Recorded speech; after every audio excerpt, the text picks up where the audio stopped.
La consellera de Medi Ambient del Consell de Mallorca, Catalina Soler, s'ha reunit avui amb la Federació d'Entitats Locals de les Illes Balears i diversos representants dels ajuntaments de Mallorca per explicar-los els detalls del projecte per importar residus d'altres països a la planta de Son Reus a Mallorca. A la seu de la Felip hi ha Vicky Ferrer. Vicky, bon dia. Conta'ns com ha anat aquesta reunió.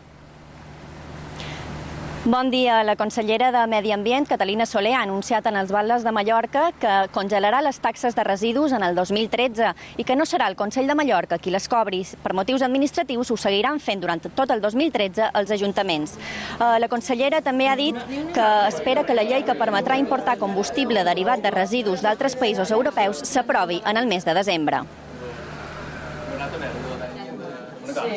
Definitivament per l'any que ve no cobrarem la taxa de tractament, que ha estat impossible jurídicament cobrar la taxa, que per tant seguirem en el mateix sistema que teníem fins ara, que de cara a l'any que ve mantindrem la taxa que en aquest moment ja hi ha, estem en negociacions anteriorment però pràcticament la mantindrem, i ja els hem mostrat tot el que era per dur o importar combustible de fora.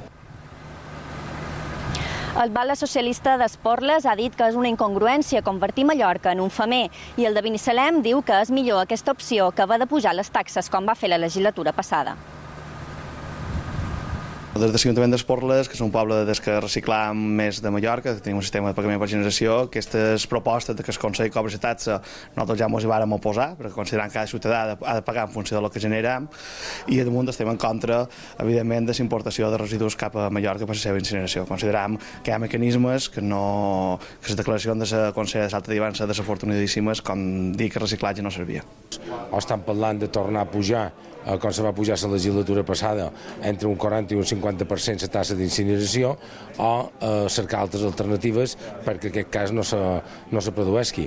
Una de les alternatives diuen que a veure si durem els fens de fora de Mallorca, millor dit, de fora d'Espanya, i és una alternativa a haver de contemplar perquè en tots els informes tècnics i els informes que acompanyen en aquesta possibilitat pareix ser que el residu que arriba és un residu net, és un residu que ja està tractat. El projecte d'importar residus sòlids d'altres països europeus a la planta de Son Reus de Mallorca s'inclou dins el projecte de llei de mesures urgents per a l'activació econòmica, ja que es calcula que generarà uns ingressos de 14 milions d'euros i 350 llocs de feina.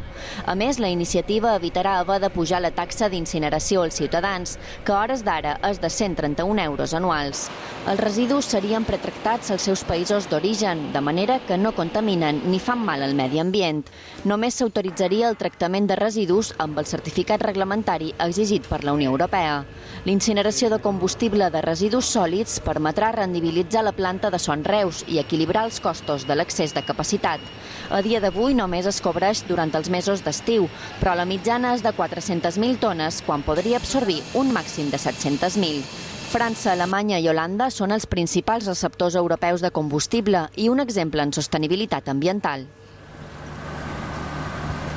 La consellera de Medi Ambient, Catalina Soler, ha volgut explicar en primera persona en els Batles de la Federació d'Entitats Locals de Mallorca en què consistirà aquesta mesura. L'any que ve podrien arribar 100.000 tones de combustible derivat de residus procedents de d'altres països de la Unió Europea per tal d'evitar de pujar les taxes. Que això només es farà en els mesos d'estiu, que això no es farà en els mesos d'estiu, sinó durant la resta de l'any, perquè en els mesos d'estiu la incineradora està plena.